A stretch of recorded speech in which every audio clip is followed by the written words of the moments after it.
Earthkeepers. James and I are hopping on to do this episode without much planning at all, but both of us felt like we need to talk to our people, especially after the election that happened just a few days ago. And both of us, of course, are feeling pretty shaken up, as many of you are, I'm sure, especially when it comes to thinking about what is the future of Earth care, what is the future of action against climate change, especially what is the future of the U.S.'s role, both in causing climate change, but also in trying to remediate that. So here we are. We figured that we would talk about some things that we think are going to be helpful in surviving and thriving in the next few months, in the coming year. And so we thought we'd get online, talk out loud, welcome all of you to send ideas back to us about attitudes and actions that we can undertake to get through what will be, I think, a difficult time. James, what's your take on all this? I would agree with everything you've just said, Forrest, and acknowledge that in terms of um, large national and cultural movements towards a more sustainable way of life, uh, this week that took a big blow. Mm-hmm. And I wouldn't say that as an American, our country was on the right path, and this takes it completely off the path. But there were some good progress made, and some hope that, as one of the more influential nations on earth, that we could help the way forward for humanity. And that did take a big blow, I think. Yeah. That said, there are other things work that are still at work, many avenues to pursue that are worth exploring. But it is a moment to recognize a shift, and that might mean a shift in the way we do our work and approach the next few years. Yeah. So James and I did talk about this briefly as we were commiserating, and we both felt compelled to share some of the things we were thinking. So we came up with some ideas that we want to share with you, and they're provisional, still information, and I can't say that we are actually following them all, but we're aspiring to them at the very least. Yeah. So, Absolutely. James, why don't you give us your first, what we'll call, say, a principle for surviving the coming year? I think I would sum up my first principle as grieve, but do not despair. Hmm. And by grieving, I mean all the associated emotions that people are feeling at the moment. People who care about the earth, people who care about the way climate change is affecting poor and vulnerable people around the world, people who are we're hoping for something different, and this coming as a big, big blow. Yeah. Have those feelings. I'm certainly experiencing them as well. Find healthy outlets for them and share them with people that care about you. Do your best not to let it push you into despair, because long term that's not something that we can afford. Um, we need it to push us into different directions. What Yeah. would you add to I, that, Forrest? well, I read an article in The Atlantic today. The main point, the thesis of the article was, yes, as you put it, to grieve, to be angry, to feel, but don't let the final reaction be complete withdrawal and passivity on the one hand, Yeah. or radical angry action on the other hand. He says both of those are, unhealthy reactions and don't really get us anywhere. So I definitely agree with you. If we try to pretend like everything will be okay somehow, well, that's not helpful either. So you're right. It needs to drive us to action. One of the principles I have had to in practice is define what is true. So define what it is I believe, what I know to be true, and then to live it fiercely, right? For me, that's been actually writing things down, right? I need to be able to look back at what I know to be true, then ask myself what are the corresponding actions to live out this truth. I know that God loves creation, and so I have to ask myself, what then does that imply in terms of my actions and my response to what could be a difficult time going forward? Yeah, I think for me, finding what is true and living it out, this moment is a reminder to me that seeking deep kind of transformational change that I know Circlewood cares about, that the Earthkeeper podcast is seeking, is not easy. It wasn't easy when the political headwinds or the political winds were a little bit behind us. It's certainly not easy when the political winds are right in our face. But even then, it wasn't easy. I mean, you and I have been talking to people of faith, for instance, about a new vision of what it means to follow Jesus and care about the world and people and the whole community of creation. And that vision is taking a long time to get traction. So I don't think I was under any illusion. I just think this confirms that we're up against some real obstacles here, and there's some additional ones now. And that, to me, is galvanizing. It means maybe calling people with an even stronger voice to action, which we'll get to, I know, in a bit. But it is confirming that what I care about, what I believe the truth of the world and where we need to go, that has only gotten deeper in the last week for me. I would encourage people to reach out and find community. I think it's easy in moments like this to feel alone or marginalized, or that the feeling that the whole world has turned against, all that you hold dear. It's just not true.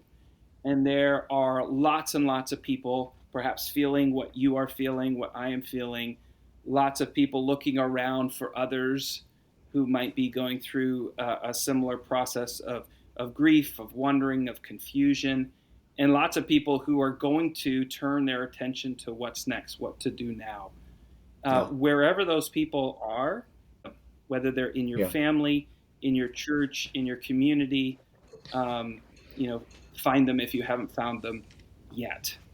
I'm curious, Forrest, what are your sources of community that are helpful to you? You are, James, my community. Certainly Circlewood is, yes. I mean, that's why we're doing what we're doing together, is because I'm not sure I'd have the strength to do it alone, at least consistently. So that, for sure. Even honestly, people in my church as well, they have a vision for doing something different, for living differently. So I do feel supported, absolutely. But I know many people don't have that. So I'm concerned for them, honestly. I did have a podcast interview with a group of people from a church, and they talked a lot about how finding each other in their common concern for protecting the environment was really refreshing to them, was a discovery for them, because I'm not sure that they knew that there were others like them, but they got together and did a sort of small group study and continue to talk about those themes. So I think that podcast, when it appears in probably a couple of weeks, will be something that provides an example of what community can look like, and community within a church even. So I think by finding those folks who also care, we're ultimately going to be more effective at what we do. I'll just add to your concern, Forrest, about people who may not have a lot of this type of community where they live. And we hear from those people from time to time. They reach out to us and say, man, I wish I lived in your area. Really hard where I am. And I have a lot of empathy for folks in that situation. I do think it's a place where the internet can be really helpful, where you can find people like you and connect. It may not be the same as being able to have people over for dinner and do common work in your community, but it is a way of connection for folks who need it. Yeah, maybe it's something that Circlewood needs to think about creating, some sort of communication venue. I will say that the group I talked to this morning used podcast episodes as sort of core of their discussions. So it provides a good model for connecting as well around some ideas or readings or what have you, around which they can organize some discussion. But let me add another principle off of my list here.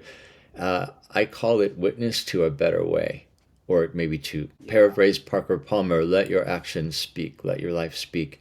I think it's very tempting to want to try to argue people into understanding our position on things like climate change, on the necessity of creation care to be core to faith practice. But I think that more effective is showing people simply by what we do that there is this different way. I think it's more powerful than words. And ultimately, whether or not someone is watching us do those things, we just have to do the right thing.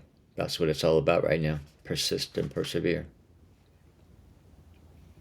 Yeah, I agree. And I think, can we do it in a way that keeps the doors open, keeps an Mm-hmm. invitation open? Mm-hmm. I mean, in many ways, the actions of the last week and the results are really hurtful to people, particularly people in vulnerable places.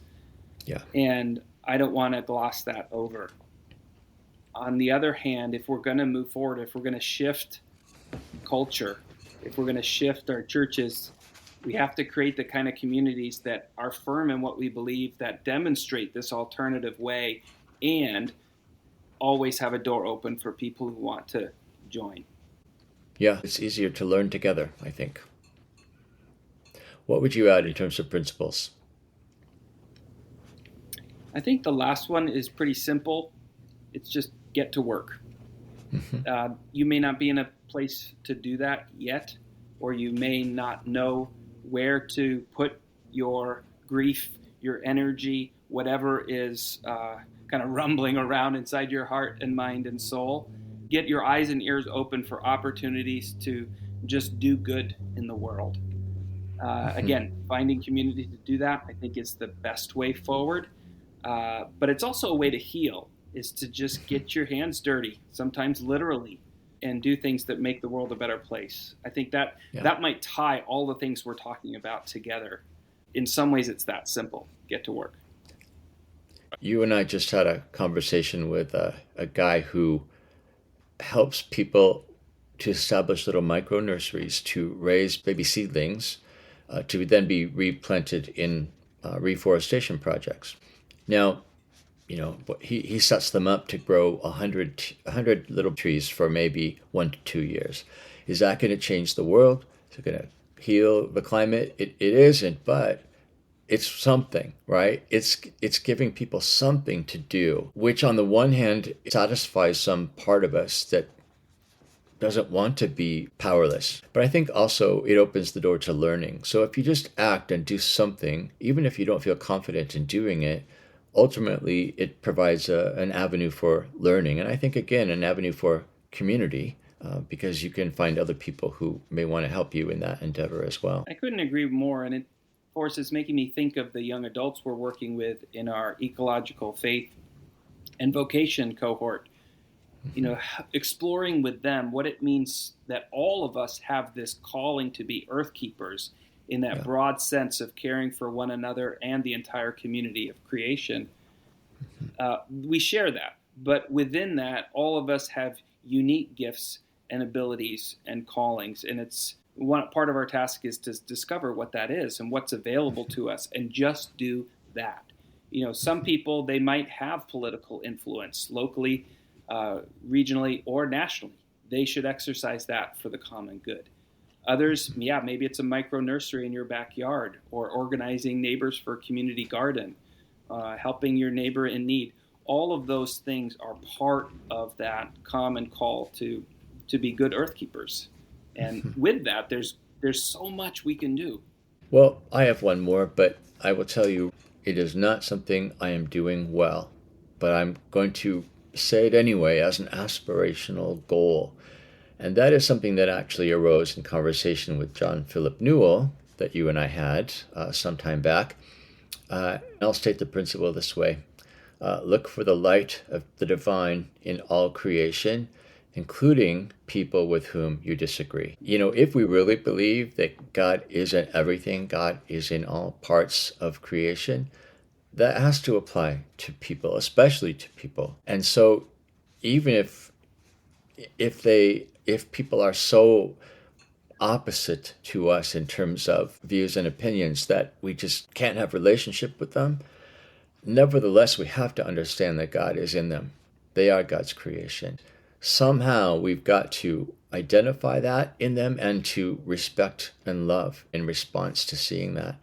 Now, that's really hard for me to do. I'm kind of beside myself in thinking about how many people voted the way they did in the last election. I'm still trying to understand it. But I think the goal is somehow I've got to get to the place of saying, I respect and love the God in you, even if I don't understand you. I think some of the things we're recommending to people are coming easier to us than others, and some are aspirational at the moment. I will say that maybe it's not a principle, but certainly a practice that we both, I think, have found comfort in is letting nature comfort and heal us. Even today, 10 minutes between a meeting, I'll run out to the garden, right, and do some digging or transplanting or what have you, just because I feel like I've got to be doing that even more regularly now, just to keep myself sane, to keep myself calm. But yeah, nature is right now, especially where I'm finding some solace. It's been interesting to hear from so many people that their first impulse was to go out for a walk, was to get Mm-hmm. out into a forest or into their favorite natural space. Yeah. And that was true for me too. What I did is I went down to where we are constructing our ecological learning center here on Camano Island, and I just walked the trails. And at one Mm-hmm. point, just stood still and listened to the birds and the squirrels, all the beings that essentially couldn't care less what was happening to me. They're just Mm-hmm. being and doing and going about their business. And there was something comforting about that for sure. Hard to put into words, but the fact that Yeah. so many people sought solace there and comfort, I think, speaks to something deeply spiritual about that practice. Yeah, I think for me, being outside reminds me of the deep truth that God is enough, despite all Yeah, that's happening, despite what we see as catastrophic or chaos. The fact is that God is God and ultimately holds us and holds this world. yeah, And nature is a place we absolutely. get reminded of that.